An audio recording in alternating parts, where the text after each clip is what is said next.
अस्सलाम वालेकुम जी। मैं हूँ खुर्रम शहज़ाद, स्टोरीज़ विद खुर्रम शहज़ाद के साथ। आज मैं आपके लिए जो कहानी लेकर आया हूँ वो दर हकीकत हम सब की कहानी है, लेकिन वो एक इंतहाई दर्दनाक कहानी है। जैसा कि आप सबको पता है कि आजकल बिजली के बिलों की वजह से हम सब की जो ज़िंदगी है वो बहुत ज़्यादा मुश्किल में है, और इतने ज़्यादा और भारी बिजली के बिल आ गए हैं कि अब आम आदमी ये सोचने पर मजबूर हो गया कि या तो वो बिजली कटवा दे या फिर इसका कोई मुतबादल ऐसा निज़ाम हासिल करे जिससे उसका ये जो हर महीने एक बढ़ा हुआ बिजली का बिल आता है और हर महीने बिजली की कीमत में मुसलसल इजाफा होता रहता है, इससे छुटकारा हासिल कर सके। इसमें किसी ज़माने में हम जैसे जो मुतवसत तबके के लोग होते थे वो उनकी एक ख्वाहिश होती थी या उम्मीद होती थी कि जब कभी भी बिजली का जो बिल है वो उनकी आमदन है उससे ज़्यादा बढ़ जाएगा और वो उससे उनकी बर्दाश्त से बाहर हो जाएगा, तो सोलर एनर्जी जिसको शमसी तवानाई भी कहते हैं वो एक ऐसा ऑप्शन है जिसको वो हासिल कर लेंगे और शमसी तवानाई लगवा कर, सोलर सिस्टम लगवा कर वो बिजली के बिलों से छुटकारा हासिल कर लेंगे और बिजली जो है वो अपनी खुद बनाएंगे शमसी तवानाई के ज़रिए, यानी कि सोलर पैनल लगाकर सूरज के ज़रिए बिजली बनाएंगे। कुछ अर्सा पहले तक ये काफ़ी मुनासिब कीमतों पर सोलर पैनल मिल जाया करते थे, लेकिन अब चूँकि हमारी जो मईशत है पाकिस्तान की वो मरकज़ी तौर पर डॉलर पे चलती है, तो जब जब डॉलर महंगा होता है तो उसके साथ हर चीज़ महंगी हो जाती है। तो जबकि बिजली के बिल बहुत ज़्यादा बढ़ रहे हैं और बिजली की कीमतें बढ़ रही हैं, उसके साथ डॉलर की कीमत भी बढ़ी है, तो इसके साथ ही सोलर पैनल्स की कीमत भी बहुत ज़्यादा बढ़ गई है। और ये इतनी ज़्यादा बढ़ गई है कि अब आम आदमी और मुतवसत तबका, जिसको हम आमतौर पर सफ़ेदपोश तबका भी कहते हैं, उसकी पहुंच से ये बाहर हो गया है। ये मेरी अपनी ज़ाती कहानी है। पिछले साल मेरे बहुत से दोस्तों ने, दिल के लोगों ने सोलर लगवाए, तो मैंने भी सोचा था कि मैं भी सोलर सिस्टम लगवाता हूँ। तो मैंने जब चेक किया तो उस वक्त जो मेरी ज़रूरत के मुताबिक सोलर सिस्टम था उसकी कीमत तकरीबन 12 लाख रुपए बनती थी, और मैंने ये सोचा था कि मैं उसको बजाय ये कि खुद सारे पैसे दे के तो सोलर सिस्टम लगवाऊँ, तो मैं बैंक से उसका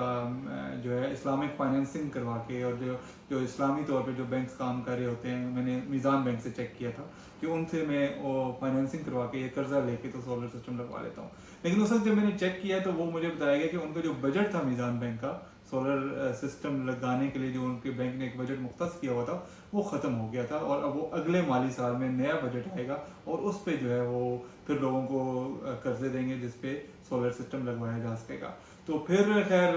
मैं इंतज़ार करता रहा कि नया माली साल आएगा। जैसे कि सबको पता है कि जून से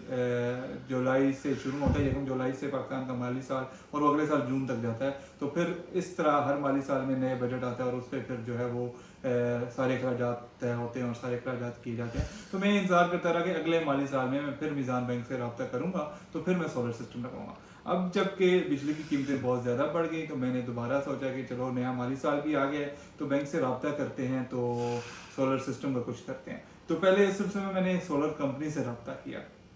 तो सोलर कंपनी वालों ने मुझे बताया कि जो सिस्टम पिछले साल मुझे 12 लाख का मिल रहा था वो अब जनाब तकरीबन 16-17 लाख रुपए तक पहुंच गया है। और अगर मैं थोड़ा सा और उसमें इजाफा करता हूँ और थोड़ा सा उसको मज़ीद बेहतर करना चाहता हूँ तो 20 लाख तक का पड़ेगा। तो फिर मैंने कहा कि ठीक है, अगर इतना पड़ रहा है तो मैं बैंक से फिर बात करता हूँ, बैंक से कर्जा लेने की कोशिश करता हूँ। तो जब मैंने बैंक से पता किया तो मुझे ये बताया गया कि कोई भी बैंक जो है, कमर्शियल बैंक जो है, वो ये जो कर्जे, पहले तो आसानी से ये कर्जा मंजूर नहीं होता, और उसकी एक अलग कहानी मैं बताता हूँ कि वो क्यों बैंक हिचकिचाते हैं कर्जा मंजूर करने में। लेकिन अगर वो किसी तौर ये मंजूर कर भी लें तो उसका 26% आपको देना पड़ेगा सूद या मुनाफा। अगर इस्लामिक बैंकिंग हो रही है तो उसमें आप मुनाफा कह लें या एक कीमत कह लें, जो भी, आप 26% के साथ आपको रिटर्न करना पड़ेगा। और अगर आप का सिस्टम अगर या 15 या 16 लाख का पड़ रहा है तो आपको वो तकरीबन सूद मिला के या मुनाफा मिला के या और उसकी जो प्रोसेसिंग फीस वगैरह होती है वो मिला के वो तकरीबन 27-28-30 लाख तक जाके पहुंचता है। तो ये बड़ा एक मेरे लिए तो धचका था कि यार एक आप सिस्टम लगवाएं और फिर उसके बाद उसके ऊपर उतने पैसे दें, और फिर जो है वो कर्जा मंजूर बड़ी मुश्किल से होता है। तो मैंने ये फिर चेक किया स्टेट बैंक से कि कर्जा मंजूर होने में क्यों ऐसे मसाइल हैं। तो मुझे ये बताया गया کہ گزشتہ حکومت جو ہے جس میں مجھے اس میں کہنے میں کوئی آر نہیں ہے، پاکستان تحریک انصاف کی حکومت جو تھی، اس نے بینکوں کو کہہ رکھا تھا اور اسٹیٹ بینک کو کہہ رکھا تھا کہ 6% جو ہے وہ سبسڈی ملے گی اس کو قرض جو ہے سولر پینل جو ہے سولر سسٹم ہے اس پہ سبسڈی دے رہا تھا اسٹیٹ بینک، اور حکومت پاکستان کی منظوری کے بعد جو بھی بندہ اپنے گھر پہ سولر سسٹم لگواتا تھا اس کو 6% سود پہ قرضہ ملتا تھا، جس کی وجہ سے سولر سسٹم کافی سستے تھے اور لوگ لگوا رہے تھے اور ان کو کچھ فائدہ پہنچا تھا۔ لیکن جب یہ نئی حکومت آئی اور ہم آئی ایم ایف سے معاملات چلے، آئی ایم ایف سے دوبارہ نئی قسط لینے کے لیے یا نیا قرضہ لینے کے لیے حکومت نے ان سے مذاکرات کیے، تو انہوں نے جہاں اور بہت ساری پابندیاں لگائیں، انہوں نے سبسڈی دینے پر بھی ایک پابندی لگا دی، جس کے بعد اسٹیٹ بینک آف پاکستان جو کہ پاکستان کا خود مختار ادارہ ہے، وہ اس بات پر مجبور ہو گیا کہ وہ جو سبسڈی سولر کی مد میں دی جا رہی تھی اس کو بند کر دے۔ تو مجھے اسٹیٹ بینک کے اعلیٰ حکام نے باقاعدہ یہ بتایا کہ چونکہ آئی ایم ایف اس پہ ناراض ہوتا ہے کہ ہم پاکستانی عوام کو سبسڈی دیں گے، پاکستانی لوگوں کو جو ہے وہ ان کو فیسیلیٹیٹ کرنے کے لیے حکومت کی طرف سے کوئی سبسڈی کی سہولت دیں گے، تو اس پہ آئی ایم ایف ناراض ہوتا ہے، اور چونکہ ہمیں آئی ایم ایف سے قسط درکار تھی، ہم نے ان سے قرضہ لینا تھا، لہٰذا ہمیں یہ سبسڈی ختم کرنی پڑی۔ تو انہوں نے یہ سبسڈی ختم کر دی، جس کے بعد بینکوں نے اس کو کمرشل بنیادوں پر جو ہے وہ جو ایک کاروباری قرضے ہوتے ہیں اس پہ جتنی وہ شرح سود ہوتی ہے اس کے تحت یہ سولر سسٹم کے قرضے بھی دینا شروع کر دیے۔ اب اس میں پھر ایک اور آپشن ہوتا ہے ہاؤس بلڈنگ فائنانس کارپوریشن کا۔ یہ ایک سرکاری ادارہ ہے جو لوگوں کو گھر بنانے کے لیے قرضے دیتا ہے اور اس سے پھر آہستہ آہستہ قسطوں کی صورت میں وہ قرضوں کی جو وہ رقم ہوتی ہے وہ وصول کی جاتی ہے، اور وہی جو ہاؤس بلڈنگ فائنانس کارپوریشن ہے لوگوں کو سولر سسٹم لگانے کے لیے بھی فیسیلیٹیٹ کر رہا ہے۔ وہ ایک ایسا ادارہ تھا جو اب تک 6% کے حساب سے 6% کی شرح سود پہ قرضے دے رہا تھا۔ جب میں نے ان سے چیک کیا تو مجھے یہ بتایا گیا کہ ان کا بجٹ بھی ختم ہو گیا ہے اور ان کے پاس اب آخری 1 کروڑ روپیہ رہ گیا ہے، جو وہ پہلے جو لوگ آئیں گے، ظاہر ہے سولر سسٹم پہ اگر ایک سولر سسٹم 20 سے 30 لاکھ روپے کا ہے تو وہ میرا خیال ہے 3-4 یا میکسیمم 5 لوگوں کو ہی فائنانس کر سکیں گے، تو وہ جو پہلے آئیں گے پورے پاکستان میں ان کو ملے گا۔ اس کے بعد ان کا بجٹ بھی ختم ہو جائے گا، اور پھر اس کے بعد جب نئی پالیسی آئے گی، نیا ان کے پاس بجٹ آئے گا، پھر دیکھا جائے گا کہ یہ قرضہ کیسے دینا ہے، کم شرح سود پہ دینا ہے، زیادہ پہ دینا ہے، یا سود کی شرح کیا رکھنی ہے۔ تو اس لیے جو متوسط طبقہ تھا وہ اس گیم سے تقریباً آؤٹ ہوتا نظر آ رہا ہے۔ اب یہ ایک انتہائی دردناک اور افسوسناک کہانی ہے۔ اب میں اس طرف آتا ہوں کہ جو قرضے ہیں یہ بینک منظور کیوں نہیں کر رہے۔ میں نے ایک سولر کمپنی سے رابطہ کیا سولر سسٹم پہ لگوانے اور اس سے معلومات حاصل کرنے کے لیے، تو انہوں نے جو اس کمپنی کے جو مارکیٹنگ کے لوگ تھے انہوں نے مجھے 2 کیسز بتائے کہ اچھے خاصے کمائی والے لوگ جو قرضے پہ سولر سسٹم لگوانا چاہ رہے تھے ان کو بینکوں نے قرضہ دینے سے انکار کر دیا۔ ان میں ایک مثال تو انہوں نے ایک ایسے شخص کی کوٹ کی جو ایک اسلام آباد کی بہت اچھی ہاؤسنگ سوسائٹی ہے PWD، اس میں رہتے ہیں اور تقریباً 2 لاکھ کے قریب ان کی ذاتی تنخواہ تھی، وہ کسی پرائیویٹ کمپنی میں جاب کرتے ہیں، اور ان کے ساتھ ایک ان کے بھائی تھے جو کسی سرکاری محکمے میں جاب کرتے تھے اور ان کی تقریباً 1.5 لاکھ کے قریب تنخواہ تھی۔ تو ان کا کیس جب بنا کے کمپنی نے بینک کو بھیجا تو بینک نے پہلے تو انہیں سیدھے کہا کہ آپ کو ہم 26% پہ قرضہ دیں گے۔ اس پہ وہ دونوں بھائی راضی ہو گئے کہ ظاہرہ بجلی کی قیمتیں اتنی بڑھ رہی ہیں کہ سولر کے علاوہ ان کو لگا کہ کوئی اور چارہ نہیں ہے کہ ہم سولر سسٹم ہی لگوائیں، تو وہ ایگری ہو گئے۔ انہوں نے کہا جی ٹھیک ہے، آپ کو ہمارا کیس آگے بڑھائیں، ہماری درخواست آگے بڑھائیں اور اس پہ کارروائی شروع کریں۔ اس کے بعد بینک نے جب ان کا درخواست کو پروسیس کرنا شروع کیا تو اس پہ انہوں نے ایک اعتراض یہ لگایا کہ یہ جو آپ کا بھائی سرکاری ادارے میں ملازمت کرتا ہے، یہ ایک ایسے سرکاری ادارے میں ملازمت کرتا ہے جس کو قرضہ دینے کی منظوری نہیں دی جا سکتی۔ کچھ وجوہات ہوں گی ان کی، جو بھی بینک کے اپنے قواعد و ضوابط ہوتے ہیں ان کے تحت اس سرکاری ادارے کے ملازمین کو قرضہ نہیں دیا جا سکتا تھا۔ خیر وہ دونوں بھائیوں نے بھاگ دوڑ کی، کچھ اپنے دفاتر سے ملے، کچھ بینک کے افسران سے ملے، کرا کے انہوں نے اس اعتراض کا خاتمہ کروا دیا اور بینک کو منا لیا کہ ٹھیک ہے، اگرچہ وہ اس ادارے میں کام کرتے ہیں لیکن چونکہ دوسرا بھائی ایک نجی ملازمت کرتا ہے تو دونوں کو ملا کے ان کو قرضہ دیا جا سکتا ہے۔ اس کے بعد ان کی درخواست پہ بینک نے ایک عجیب انوکھی سا اعتراض لگایا۔ وہ اعتراض یہ تھا کہ جس گھر میں وہ رہ رہے تھے وہ گھر کا اس کا جو پلاٹ تھا وہ ان کے دادا نے خریدا تھا، اور دادا جو تھے وہ ابھی حیات تھے۔ ظاہر ہے دادا اگر وہ 45-46 سال یا 48 سال کے قریب اس بندے کی عمر تھی جو سولر سسٹم لگوانا چاہ رہا تھا، تو اس کی دادا کی عمر ظاہر ہے 70 سے زیادہ ہوگی، 75-80 سال کے قریب ہوگی،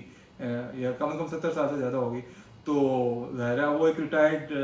شخص ہیں، ایک سینئر سٹیزن ہیں، ان کی کوئی اس طرح کی آمدن شاید نہیں ہوگی جو وہ खुद उनके नाम पे एक सिस्टम लग सके और वो कर्जा दे सकें। और फिर ये बैंक की एक शर्त ये भी है कि 75 साल अगर आपकी उम्र हो गई है और उस वक्त आप 75 साल के जब हो जाते हैं तो आप कर्जा नहीं हासिल कर सकते। लिहाजा उनके दादा जो है वो कर्जा नहीं हासिल कर सकते थे, वो कर्जा उनके पोतों ने या उनके बच्चे ने ही हासिल करना था। तो चूंकि दरख्वास्त पोता ने दी थी तो बैंक की तरफ से एतराज़ आया कि या तो आपके दादा की उम्र जो है 75 साल से कम हो और उनकी इतनी आमदन हो कि वो खुद किस्तें अदा कर सकें, या फिर आपको कर्जा तब मिल सकता है जब दादा फौत हो जाए और आप जो जायदाद है वो आपके नाम आ जाए और फिर आपको इस घर पे सोलर लग सकता है। तो इतने जो लोग थे जो कर्जा के लिए जिन्होंने अप्लाई किया था वो इतने डिसहार्ट हुए कि उन्होंने ये कहकर अपनी दरख्वास्त ही वापस ले ली कि हम महज एक सोलर सिस्टम लगवाने के लिए अपने दादा को नहीं मार सकते, कि अगर ये शर्त ये है कि हमारा दादा मर जाए और फिर हमें सोलर सिस्टम के लिए कर्जा मिलेगा तो बेहतर है कि इससे हमें कर्जा ना ले। इसके अलावा एक और मिसाल जो उन्होंने मुझे दी वो इससे ज़्यादा दिलचस्प थी। एक नौजवान है जो एक इंटरनेशनल कंपनी के साथ ऑनलाइन काम करते हैं, एक बैनुल अक़वामी कंपनी के साथ ऑनलाइन काम करते हैं। वो उनकी जो तनख्वाह आती है वो बाहर से आती है, डॉलर्स में या किसी फॉरेन करेंसी में आती है और वो हर 2 महीने बाद उनकी तनख्वाह आती है, बजाय कि महीने के महीने तनख्वाह है। उनकी कंपनी का सिस्टम ऐसा है कि वो 1 महीने के बजाय 2 महीने में उनको 2 महीने में इकट्ठी तनख्वाह मिलती है। अब वो तनख्वाह उनके अकाउंट में आती है तो वो ज़ाहिर है उनको तो अच्छी तनख्वाह है, उनका सिलसिला चल रहा है। उन्होंने कभी कंपनी को ये नहीं कहा कि मेरे हर महीने तनख्वाह दें या 2 महीने में मैं ठीक नहीं है, जो भी है। उन्होंने जब दरख्वास्त दी कर्जे के लिए तो उनको बैंक ने पहले तो ये एतराज़ लगा दिया जी कि आपकी तनख्वाह चूँकि हर महीने नहीं आती इसलिए आप अहल नहीं हैं कर्जा लेने के लिए। उन्होंने बैंक की मिन्नत समाजत की कि भाई बेशक मेरी हर महीने तनख्वाह नहीं आती, 2 महीने बाद आती है, लेकिन वो अच्छी तनख्वाह है मेरी और मेरी आमदन भी मुझसे कम नहीं होती, आमदन में कोई फ़र्क नहीं पड़ता, चाहे वो हर महीने मुझे मिले या 2 महीने बाद मिले या 3 महीने बाद मिले या साल बाद मिले, आमदन तो मेरी है, वो तो इतनी है जितनी हर महीने होगी या साल बाद होगी। तो इससे कोई एतराज़ बनता नहीं है। खैर वो बादल न खासा बैंक वाले इस पर राज़ीमंद हो गए कि ठीक है हम इसको आपको कर्जा दे देते हैं। लेकिन जब वो तो दरख्वास्त आगे बढ़ी तो एक नया एतराज़ आ गया कि आपका की कंपनी का जिसके साथ आप काम करते हैं उसका पाकिस्तान में कोई दफ्तर नहीं है, और चूंकि आपका पाकिस्तान में दफ्तर नहीं है आपकी कंपनी का, तो हमें कोई ऐसा इदारा जिसके साथ आप काम करें वो तस्दीक नहीं कर सकता कि आप उनके साथ काम करते हैं या नहीं करते। आमदन को छोड़ें, आमदन है या नहीं है वो एक अलग मसला है, लेकिन चूंकि आपकी कंपनी का दफ्तर नहीं है लिहाजा आप कर्जे के अहल नहीं हैं। उनको भी कर्जे का एतराज़ कर दिया गया। अब जब हमने ये पूछा बैंकों के, मुख्तलिफ बैंकों के जो मुतलका लोग हैं जो कर्ज़ों से डील करते हैं या जो स्टेट बैंक की जो मुतलका काम है, तो हमें ये बताया गया कि जो इस तरह के एतराज़ात हैं जो बैंक लगा रहे हैं वो इसलिए लगा रहे हैं कि वो नहीं चाहते कि वो आम लोगों को, छोटे तबके के या दरमियाने तबके के लोगों को कर्ज़े दें, क्योंकि एक मुल्क में माशी बहरान की कैफियत है, डॉलर रोज़ रोज़ ऊपर जा रहा है, डॉलर का रेट बढ़ रहा है, तो बैंकों की जो फाइनेंसिंग की जो कैपेसिटी है जो वो कर्ज़े देते हैं वो भी इसका शिकार है और महदूद हो रही है, और वो पैसे ऐसी जगह नहीं लगाना चाहते जहाँ से उनके पैसे को मुनाफा कम हो या उनको आमदन कम हो। वो चाहते हैं कि जो कुछ भी सरमाया उनके पास मौजूद है वो ऐसे लोगों को दें, बड़े सरमायादारों को दें, बड़े सनतकारों को दें जो उनको बेहतर मुनाफा दें और जहाँ से उनको ज़्यादा फ़ायदा हो। इसलिए वो आम लोगों को, आम जो मतवसत तबके के अफराद हैं उनको सोलर सिस्टम के लिए या और छोटे मोटे जो ज़रूरियात होती हैं उसके लिए कर्जा न देने के लिए, कर्जा देने से बचने के लिए इस तरह की चीज़ें, इस तरह के एतराज़ात बीच में लगा देते हैं कि उनकी दरख्वास्त ही मंजूर ना हो और उनको कर्जा ना देना पड़े, बजाय ये कि कर्जा दे के कल उनको जो मुनाफा कम हो या उनकी किस्तें फंसें या कुछ मसाइल हों तो उससे बचने के लिए कर्जे से ही इनकारी हो जाते हैं। अब सूरत हाल ये है कि इसके बाद अगर आप बिजली के भारी बिलों से तंग हैं, आप सोलर सिस्टम लगवाना चाहते हैं, तो पहली बात तो ये कि आपके पास यकमुश्त 15 से 20 लाख तक के एक आम घर के लिए होने चाहिए पैसे, अगर आप फुली एक सोलर सिस्टम लगवाना चाहते हैं। अगर छोटे मोटे कुछ हिस्सों के लिए, एक कमरे के लिए, 2 कमरे के लिए, चंद बल्बों के लिए या पंखों के लिए आप लगवाना चाहते हैं तो उसका शायद कोई और ऑप्शन हो, लेकिन अगर आप एक प्रॉपर सोलर सिस्टम लगाना चाहते हैं जो आपके लिए अच्छी मिकदार में बिजली पैदा करे और आप बिजली को वापडा को दे भी सकें और 24 घंटे के लिए आपका घर कवर हो और लोड शेडिंग की सूरत में भी बैकअप हो, बैटरीज लगी हो, इन्वर्टर लगाओ, तो उसके लिए आपको इतनी रकम दरकार है। और अगर आप वो नहीं कर सकते तो फिर ये बुरी खबर है, ये अफसोसनाक कहानी है कि अब जो मुतवसत तबका था जो सोलर पे तकिया किए हुए था कि मैं सोलर लगवाऊंगा और मेरी जान छूट जाएगी, उसके लिए भी मुश्किलात हैं। तो अगर तो आपके पास कुछ पैसे हैं जो आप सोलर पे लगाना चाहते हैं तो फिर